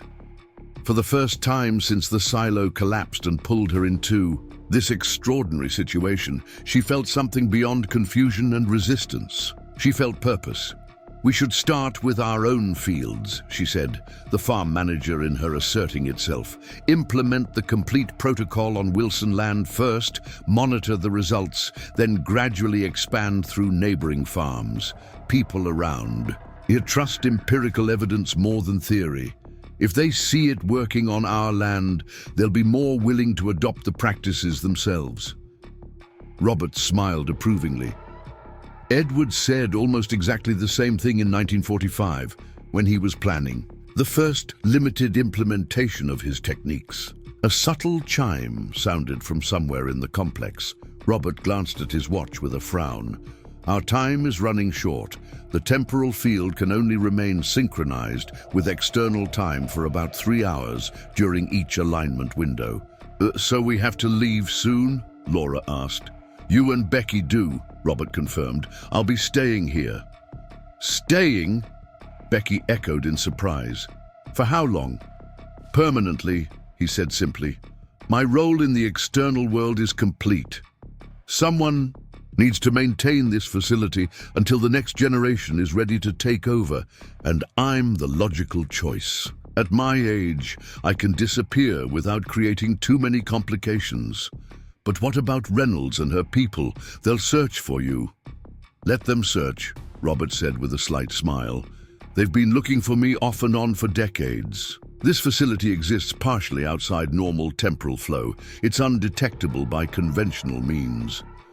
He moved to a workstation and activated a final display, this one showing the contents of a small, environmentally controlled vault. These seed samples contain everything you'll need to begin implementation. They appear to be ordinary heritage crop varieties, which they technically are, but they've been enhanced with Edward's techniques to carry the biological countermeasures. As Robert prepared the materials they would take back with them, Becky found herself returning to Edward's study. Something about this personal space, preserved in the midst of such advanced technology, resonated with her.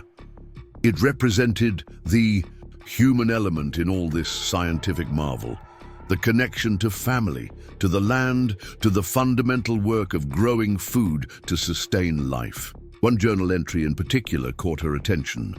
The Wilson farm isn't just land to be worked, it's a living laboratory where past, present and future converge.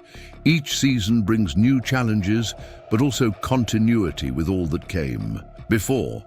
I've come to believe that farming isn't merely about production, it's about stewardship across time. What we plant today shapes landscapes our grandchildren will inherit. The methods we develop might not be fully appreciated in our lifetime, but they create possibilities for generations yet unborn. This is the true meaning of legacy. As she read these words, Becky felt a deep connection to her great-grandfather across the decades that separated them. His concerns were her concerns. His hopes for the future resonated with her own emerging vision for the farm's potential. When she returned to the main chamber, Robert had prepared everything they would need: seed samples in specially designed containers, digital storage devices disguised as ordinary USB drives, and printed materials that appeared to be standard. Agricultural bulletins, but contained coded information about implementation protocols. The hardest part won't be the scientific implementation, he told them as they prepared to leave. It will be navigating the human elements, skepticism, institutional resistance, competing economic interests. That's why the Wilson family has always maintained the appearance of an ordinary farm operation. People accept innovation more readily when it comes from familiar sources. He led them back through the complex toward the exit, pausing at one final workstation. "There's one more thing you should know," he said, activating a display that showed what appeared to be a family tree. The ability to access the communication system and temporal field isn't random. Edward mapped the pattern through several generations. He pointed to Becky's name on the display, then traced a line to an empty space adjacent to it. The next carrier hasn't been born yet, but they will be, within your lifetime. You'll recognize them when the time comes. They'll show the same intuitive connection to natural patterns that you've always had. Becky stared at the display, the implications slowly sinking in. "You're saying, I'll have a child who will continue this work? Or a niece, nephew, or cousin?" Robert clarified. "The pattern doesn't always follow direct lineage. But yes, the next carrier will be connected to you in some way." He deactivated the display. "That's another part of your responsibility, not just implementing Edward's techniques in the present, but preparing for the transition to the next generation." As they reached the entrance, Robert embraced them both. "Remember, Reynolds and her people are just one facet of a much larger picture. Work with them when possible, around them when necessary. The agricultural knowledge is what matters most, getting it into widespread use before the pathogen reaches critical mass." "When will we see you again?" Laura asked. "You won't," Robert said gently. "At least not in the conventional sense. My journey continues here." He pressed something into Becky's hand, a small communication device disguised as an ordinary pager. For emergencies only. It connects directly to this facility, through the same principles as the original radio system. With final embraces and promises exchanged, Becky and Laura stepped back through the temporal threshold. The world blurred momentarily, then stabilized. They were standing beneath the split oak tree in the north field, the night sky unchanged, despite the hours they had spent inside the facility. "Did that really just happen?" Laura whispered as they made their way back toward the farmhouse. Becky felt the weight of the seed samples in her backpack and the communication device in her pocket. It happened, and now we have work to do. They used the drainage culvert to return to the house undetected by the government watchers.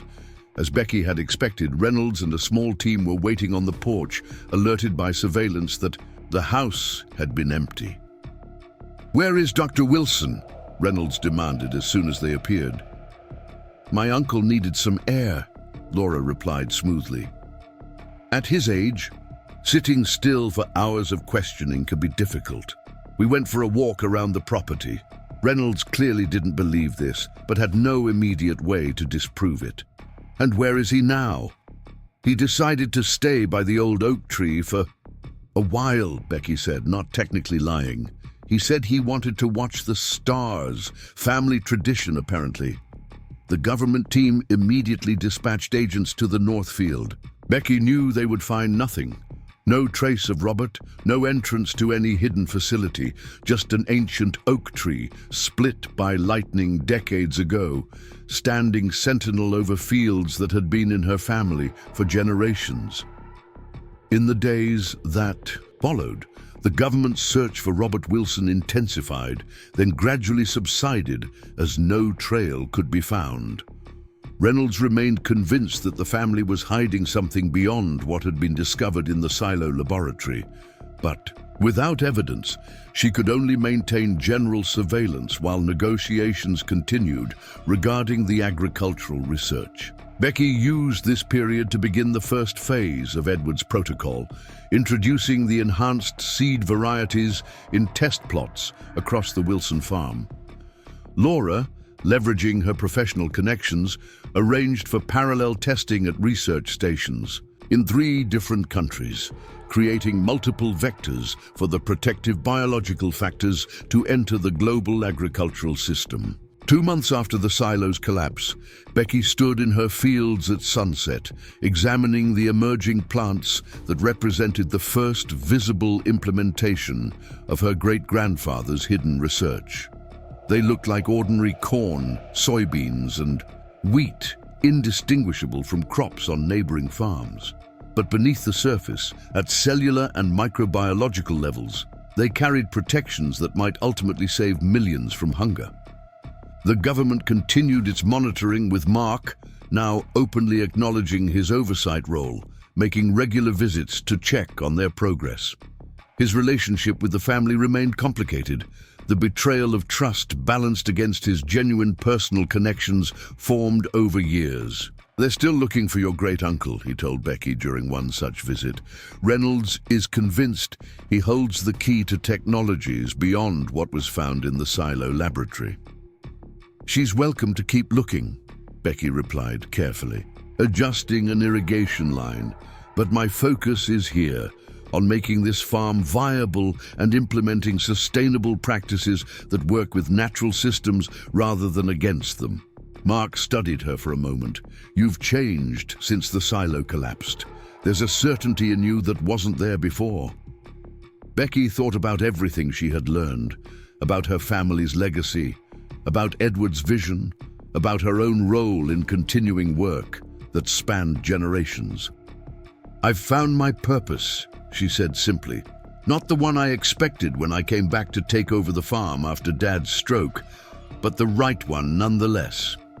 As twilight deepened across the Wilson fields, Becky felt a profound connection to both. past and future, to Edward Wilson's pioneering work decades ago, and to the generations that would benefit from the agricultural revolution quietly beginning on this ordinary-looking Ohio farm. The ancient silo, now carefully rebuilt with a proper entrance to the underground laboratory, stood silhouetted against the evening sky. To casual observers, it was just another farm structure.